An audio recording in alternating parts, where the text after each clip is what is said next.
Hello everybody, I'm Todd McCluskey, acupuncturist in Washington, D.C. Today we're filming the third of a 4-video series on needling. The third and the fourth video in this series is going to cover a very important topic in acupuncture, and that's body mechanics. Body mechanics is a huge umbrella term, and it sounds, well, quite frankly, kind of clinical and sort of boring. But trust me, body mechanics is far from boring, far from dry, sterile, clinical thing. It's really filled with a lot of insight, a lot of wonderful sensation, and a lot of potency for you and your practice. Body mechanics is one of the core factors that separates how you needle when you're just this wee baby acupuncturist in your first and second year of practice. Green behind the ear, unsure of how to do things, wondering what points do what. What changes between that first year, that second year, and the 5th year, and the 10th year, and the 15th year, and the 20th year, and all the way down, one of the main things that changes to increase your acupuncture potency is how you incorporate and you utilize your body in your needling. The more you do that, the more power and sensitivity you bring to your acupuncture. Now, I've used the term power in several of the different videos here. I've said, if you do this, it will increase the power of your acupuncture. And I just want to take one moment to tell you, what do I exactly mean? So, what do I exactly mean by power and increasing the power of your acupuncture? When we are just wee little acupuncture babies, and we approach an acupuncture point, like say, stomach 36, and we want this to harmonize the middle. Well, when we don't know what to do, and we're just sort of new at it, we just tap that needle in and get that point and run out of the room like a scared rabbit, if you've ever been in that situation. And then you kind of just hope that it did what it did. You hope that it harmonized the middle. Well, as you become more mature and more skilled and have a more powerful acupuncture technique, when you needle, it's not that you wonder if that happened, that the middle was harmonized. It's that you needle now with confidence that you know it will. And not only do you know that it will, you know that you will get it to happen more frequently and more powerfully. So if there's more stagnation, there's more trouble in the middle, you know that this can harmonize that in even difficult cases to harmonize. You know that you can generate good sensations in the abdomen even when there's a great deal of cold, when there's a great deal of deficiency, because you have a powerful enough technique to override the pathological functioning in your patient. That's what I mean by powerful technique. If your technique or your acupuncture isn't that powerful, well, when you have a great deal of cold in your patient, you're not going to be strong enough to overcome it. So part of development as an acupuncturist is developing the power of your acupuncture so that you can overcome pathogenic patterns within your patient. And one of the best ways to do that is through body mechanics, incorporating more of you into your needling. In these next 2 videos, we're going to cover that, and we're going to break these videos down into 2 parts. We can break them down into a dozen parts, but for simplicity's sake, we're going to break them down into 2 parts. This video is going to be based on how do you utilize your offhand or your second hand in needling. So when I needle, I'll needle my right hand 99% of the time. And what I'm going to talk about today is how do you utilize your second hand during needling so that it increases the power and the potency of that session. It's not about how do you needle the holding with 2 hands at once or anything like that. It's how do you incorporate your offhand into your acupuncture. The 4th video is going to talk much more about how do you incorporate your body mechanics. We're going to talk much more about a term italics and how to consider giving you a few good ideas about how do you think about needling from your feet, your knees, your hips, your shoulders, baihui, kidney 1, how to bring that all in, how to look at opening up your throat, how to incorporate breathing into your needling. We're going to look at that all in one video. But today, we're going to focus in very closely on just how to use your offhand. So with the offhand, there's 2 kind of parts to the offhand.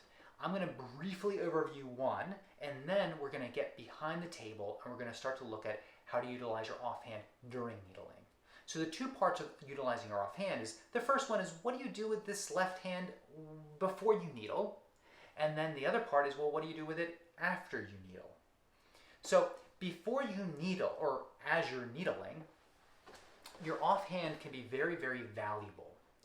So I'm going to give you the first part, which is the tip of the day. So this is my little acupuncture tip to you. In my first 6 years of practice, I both needled with my right hand and found points with my right hand.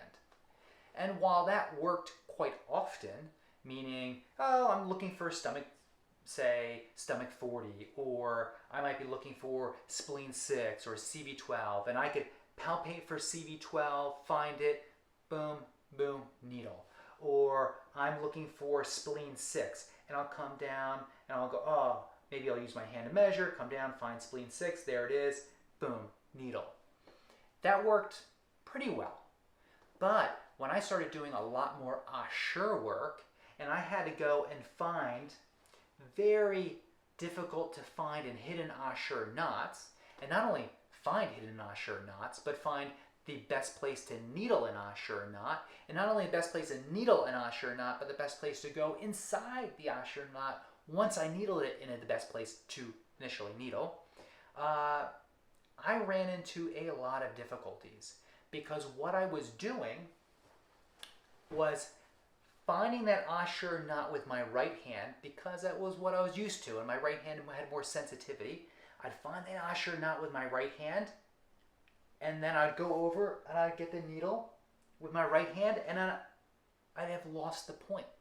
And I'm embarrassed to say, but there have been times when I would have to re-find the same acupuncture point 3 times. And eventually, after probably about a year and a half of this, I got it through my thick skull that what I needed to do was palpate and find all of my acupuncture points with my left hand, and then needle with my right. So now I would be searching, finding that acupuncture point with my left hand, and then trapping it, boom. I know exactly where I want to go. I go get my needle, and then boom, and I can work it like that. So the tip of the day, if you get nothing else from this video, get that you should be palpating with your offhand, find your acupuncture points with your offhand, and needle with your needle hand.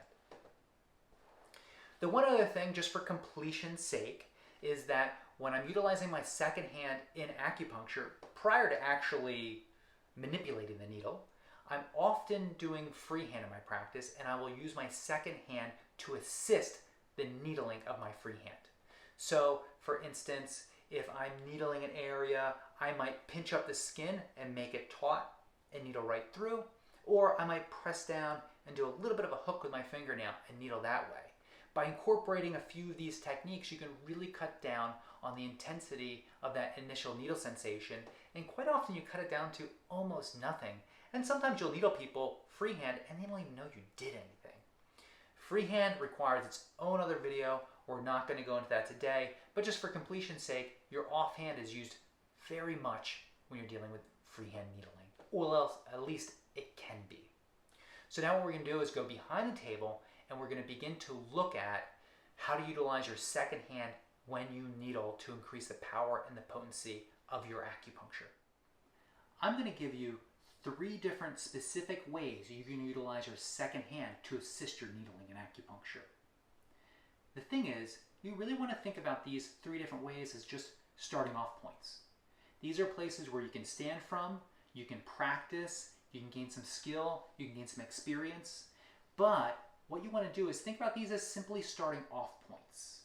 These are places where you can practice from, you can grow from, but when you look at how to utilize your second hand to assist your needling, this is a place where very quickly experience, art, and intuition can take you into different directions. And I highly recommend that you explore. This is a place where I say it's wonderful and important that you begin to explore how to utilize your second hand in different ways to assist your needling. However, it's still good to have starting off points. It's still good to have some structure. It's still good to have a few ideas and principles in your mind. as you begin to explore. At the root of all of this, what is the most important thing is that you keep a clear and open mind that's focused exactly on what you want to do. I'm not going to go into some esoteric conversation about your spirit and being a vessel that's empty between heaven and earth. If that resonates with you well, then think about it that way. For me, what becomes very, very important is that I am paying strict attention to what I am doing. And once that happens, all of a sudden, a whole world opens up to me as I needle. So, without further ado, let's take a look at the second hand. Now, what we're going to do is go back really to the last video, Cooling Sky, and we're going to take a look at how do I utilize my second hand when I'm doing that technique, Cooling Sky. If you haven't watched that video, I really encourage you to. It's a long one, it's 35 minutes, but you know what? It's a free video on a needle technique, so watch it. It's well worth the time. I won't go through all the different steps of that needling technique, but really briefly, the intention of that needling technique is to take chi that's higher up in the channel and draw it downwards. And that's very important to know because that is something we want to mimic with our second hand. Generally speaking, not always, but in this case, our second hand is going to be doing actions that are very much in harmony with our first hand, with our needle hand. So here we are, we have our patient, we're going to imagine I'm needling large intestine 11, and I'm going to be a little forward just so I bring it towards the front of the pillow, a little bit closer to the camera, as opposed to doing it back here where my hand is slightly hidden. So I have large intestine 11, I find it, I take my needle, boom. What did I do there? I gripped in a little bit with my middle finger on my left hand, pulled the skin tight, needled. Painless insertion. It was great. The patient had no problem with it. But that was a use of my second hand. Now, what I'm going to do is I'm going to advance the needle, grasp the chi. But look what happens. My left hand, my second hand, also follows the needle. It compresses the tissue. It assists the needle going from heaven layer deeply into the channel where I want to grasp it. Boom. Then I'm going to J-hook with the needle, but I'm also going to be J-hooking with my hand. So in this first part, in just getting to the technique, my hand is in a way just mimicking everything my needling is doing, or my needle is doing.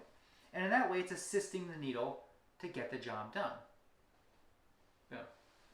Now, when you're dealing with large intestine 11, the surface area here isn't all that great. It's not a big surface area. This is not like we're working on the abdomen. It's not like we're working on the buttocks. It's not like we're working on the lower back. Even the thigh has a pretty big surface area. Up here, not that big. So my second hand is likely to not be fully grasped and encompassing that point. I'm going to work, generally speaking, more with the pads of my fingers. Sometimes I'll pull in more of the hand. I might utilize the palm and Lao Gong, which is very important idea to bring up with the use of the second hand. But for this, quite often, I'm using more of the pads of my fingers. So, here we are. We grasp the chi. The intention here with the needle is to essentially go from down and in to out and a little up. That is the movement of the needle, and it's pretty linear in nature. We're not doing a lot of twirls and twists. We're not going up and down, up and down. We're coming more out. So that's what my second hand is going to be doing. Boom, boom, got it. I sink in, and as I begin to pull the needle, lean the needle back, italicize backwards, which was what we'll cover in the next video, the term italics. My offhand, my supporting hand, is going to be slightly raising and tractioning downwards. It's going to be signaling to the patient's chi, down, down, down, and release, release, release, release, release. Down, down, down, and release, release, release. So it's pulling this way and allowing to get light and light and light. And my experience with doing cooling sky, utilizing second hand with cooling sky, is that when you get up into a very light level, that's where there's some really good juice there. Sometimes you could be surprisingly light with that second hand and have a very powerful effect on the patient. Now, of course, this might be influenced by what level are you trying to affect. Are you trying to affect more the heaven level or the blood level or the deeper level of the channel, or heaven, man, earth level, however you want to look at it. But in this situation, I would encourage you, you might press firmly in and have a more of an exaggerated second hand here, which is fine in the beginning, but also experiment with what happens if you become light and you're just tractioning the skin a little and allowing the hand to raise. And it's like, it's at a level where it's almost off, it's almost off, it's almost coming off their body, but it's not. That gives a beautiful signal to the patient's chi of release and relax. That combined with the needle action enhances that draining, that cooling effect. So that's one technique you can utilize for your second hand. And in that technique, what we're doing is we're basically taking our second hand and mimicking what we do with the needle. And that works very well when you're dealing with a channel, whether you're moving up a channel or you're moving down a channel. If you're changing that around and you're going up instead of down, it's very simple. You've grasped the chi, you've got it, and now you're moving forward and you're gently pushing with that second hand. Maybe you come up and you utilize the palm and your fingers, and very lightly you're moving up, up, up, up, up, like that. Or maybe up, up, up, up, up, but also down, down, or in, in, in, in. So when you're moving through the channel, it's very linear, and so your offhand moves in a very linear way. There are a couple other needle techniques that I use very frequently. We won't go into them deeply, but I'll just introduce a needling technique called Burning Mountain. Burning Mountain is a classical needling technique. If you go into the Ling Shu, you're going to find Burning Mountain in there. Well, I hope you find it in there. You'll find in the ABCs of acupuncture for sure. Burning Mountain, what you're doing with that is basically the intention is to gather chi, to gather blood in towards the point or the place you're needling. So it's very important to understand the intention. What are you trying to do? That's why I put that as the very first video. It plays a foundational role. The intention here for Burning Mountain is to draw the chi in, to gather the chi in. And your needle technique is such where what you're doing is thrusting it in. Now, this thrusting is pretty extreme for what I tend to do with Burning Mountain. You may do this at home like this. I don't quite do this much. But we are having a thrusting motion, even if it's very subtle or very big. And the second hand, one way to utilize the second hand here is what you do is you circle the needle a bit, almost like you're cupping the needle. And your focus should be pointing your laogam to the needle tip. Remember, the more things you line up, the more behind you get with the needling, the more powerful you're needling. So, palm, center, facing needle tip or pointing towards needle tip, kind of cupping the area, and as you thrust down, your second hand comes down, and remember you're doing a gathering, so your second hand might even squeeze just a little bit. Just a little bit. Now this is an exaggeration, but you get the idea here. On all these videos I need to really exaggerate it to show it more clearly.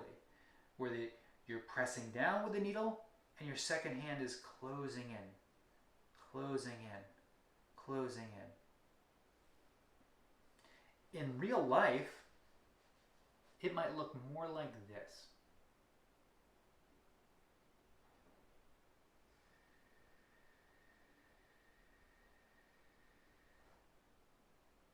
something like that. It can be very, very subtle. Once you engage the chi and you have a good relationship with the chi, then a little goes a long way. Now, what I want to do is take a little bit of a step back from here and talk about this, not really this technique, but what you're doing when you're actually needling. Yesterday, I had a patient who would be a great study for utilizing your second hand, also for this needle technique right here, Burning Mountain. My treatment on her was heart shu, liver shu, kidney shu, CV12. What I've been finding is that she needs some deep tonification, she needs deep nourishment, and particularly through the back shu. It really helps significantly for her. And I'm just beginning to tread down this treatment path with her. Now, so I'm just doing 6 needles on her back, 1 on her front. When I looked at the heart shu and the liver shu, when I needled those, I took probably 1.5 minutes per point, close to 2 minutes per point to needle those. When I was working on her kidney shu, I took 5 minutes on each kidney shu. I took 10 minutes to needle that lower back. How do I know it was 10 minutes? Because I was looking at the clock. I wanted to make sure I spent time. And sometimes what you need to do to lock yourself in is you just give yourself a time limit. Say, well, I'm not gonna skimp on this. I'm gonna spend 10 minutes on her kidneys. Now, I say that because in that treatment, I spent over 15 minutes and under 15 minutes just needling her back. And I mean that much time needling, not walking around the table, having conversation, taking pulses, or anything like that. I mean actually needling. And when I began to when I finished, my needling was very different. When you first start working, and we'll talk about this more when we incorporate in full body mechanics, when you first start going here, you know, you might come down and say, I'm going to really needle this kidney point. I really want to get this kidney shu point. I really want to get good nourishment into her kidneys because she is so taxed. She is so drained. She's had a pathogenic factor there. There's tons of cold, whatever it is. And you really want to dedicate to strengthening this. Just because that's your intention doesn't mean you're going to keep a clear mind. You might start to needle and then you get distracted. Oh, wait, what am I doing? What am I doing? Get back here. But I find the longer I needle, the more focused I become and the more engaged I get with her chi. Because I begin to learn in that moment, what is her chi like in that spot? Today, her chi may be more available, it may be less available. It may be more or less available based on is it in the morning or the night. And all of that you can discover as you pay close attention. And so sometimes it takes a little bit of time to actually read your patient. Now you read your patient through the response of the needle and through what you're feeling in your hand. Of course, you can ask them as well. But for this video, we're just going to be thinking about this. So I could be sitting here and spending 5 minutes needling kidney shu. And what will end up happening, and why this is important to bring up here in the second hand video, is that I begin to get a greater and greater relationship and a greater and greater harmony between my needle and my second hand. I begin to find the exact rhythm where they all match. I begin to find if I need to just go subtly faster with the needle, like get to the point a little bit faster. Does the needle lead the hand, or maybe the hand leads the needle? And these subtle differences can mean the difference between doing a good point and doing a great point. And it also opens up a doorway to art. It also opens up a doorway to engagement in chi. If you begin to needle and you're really looking at how do I move my hand so it's just right, so it's juicy, so I get the most movement or the most gathering, the most warmth.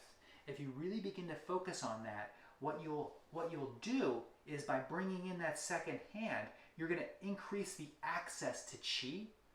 You're also increasing your sensitivity to chi, and you're increasing all the little different avenues that you might not have thought of before. Because as you're working, suddenly you go, wait a second, I want to lead with that needle. I want to lead with that needle. I want to lead with that needle. And so it's like needle, hand, needle, hand. Or it might be they need to be simultaneous. Or you might say, I need to gather and needle and hold that needle and press that needle and press that needle and press. So you're leaning into the point. You're not thrusting the point, you're leaning into the point, and your second hand begins to gather and gather. And I'll tell you, after a minute of this on her back, suddenly I can begin to see or feel, perceive the chi shifting underneath the surface, and my second hand gain the capacity to really gather and focus that chi. It made for what I believe is a very powerful needling session. And next week, she'll come on back in and we're going to see how that one went.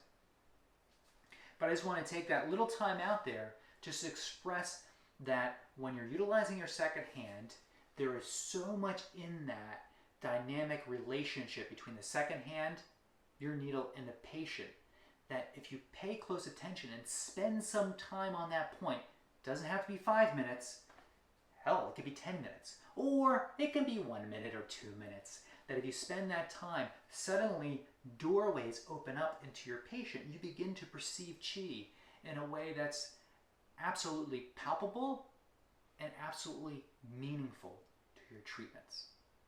Now, what I want to do is offer one last little bit here on how you might think about utilizing your second hand.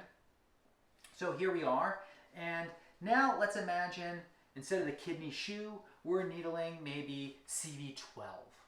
And in my practice, what I find quite often is that a lot of my patients have chi stagnation. They have a lot of binding, and particularly in the abdomen, and particularly above the belly button and below the chest. So we're looking in that middle jiao.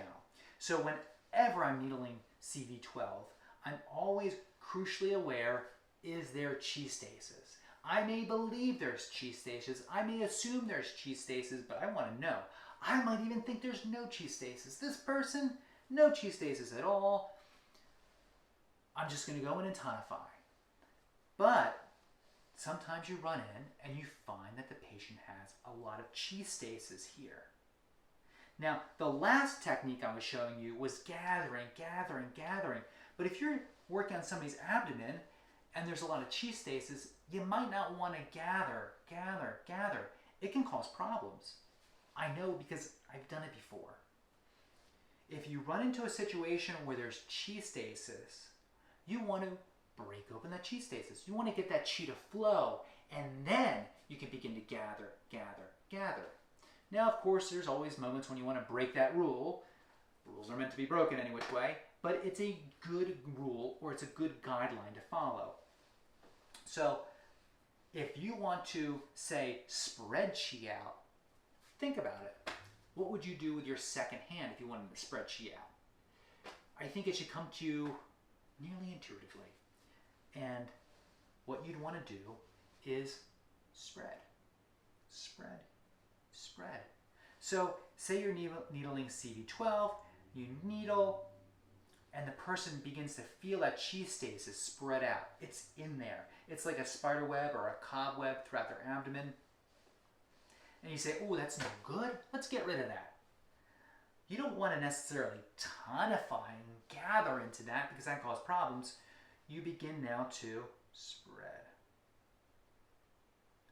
Now, who knows what you're going to do with the needle, but what you'll tend to do is you'll tend to open up with your hand.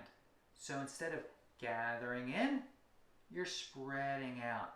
You're spreading out. You're spreading out. And if you can keep the Lao Gong focused on the tip of the needle, even better. All right. So those are a few ideas, a few starting off points. One, when you're needling, think of the second hand mimicking that needle, especially if you're working in a very linear fashion, pulling down the channel, pushing up the channel. When you're working in something, an area like maybe a shoe point, the abdomen, and you want to gather, think about how does my left hand, how does my offhand supporting hand help me gather? Well, bring it in, bring it in, bring it in. If I want to spread things out, well, spread it out, spread it out, spread it out. Utilize that second hand. The movements that you're going to do are very subtle. And in the end, the most important point of all of this is to keep your mind focused on what you're doing. When you get distracted, that's okay. Come on back. Refocus. When you begin to really focus in, suddenly the whole world of needling opens up to you. Suddenly, dimensions of your patient's chi that you weren't even aware of become in view, and that gives you increased sensitivity and increased power in your acupuncture. Now, I would be remiss if I didn't tell you who taught me this. Andrew Nugent is the first person that showed me that, hey Todd, you should use your second hand in needling. Now, I hope to be able to pass that off on to you. It's a simple thing. Go home to your practice, go to your clinic, play with this, utilize your second hand. It's going to be a game changer. Post any comments below. If you can't seem to get this right or you can't quite figure out, well, how do I do this? Ask me a question. Post a comment, post a question, I'll get back to you. If you liked any of this, I'd highly recommend you look up Andrew Nugent Association of Traditional Studies. He has a great website. He has an awesome website that has a lot of videos for CEUs and things like that on teachable.com. You can look them up there. You can also go to my website, Todd McCluskey Acupuncture. I'm teaching a class in September of 2019. It should be September 21st and 22nd right here in Washington, D.C. on orthopedic acupuncture. We're going to look at low back pain, but it's not just going to be low back pain. We're going to be looking at the trouble that the sinew leg channels can produce all the way through from the knees up to the lower back. It's going to be an excellent class. We're going to focus on needling techniques, and we're going to focus on hands-on work. You're going to come out of that class with experience of doing something new and with a certain degree of confidence that that very next Monday or Tuesday, whenever you're back in clinic, that you can perform that there on your patients. And I guarantee you're going to take your successes up a notch. Thank you very much, and stay tuned for the fourth video, Body Mechanics.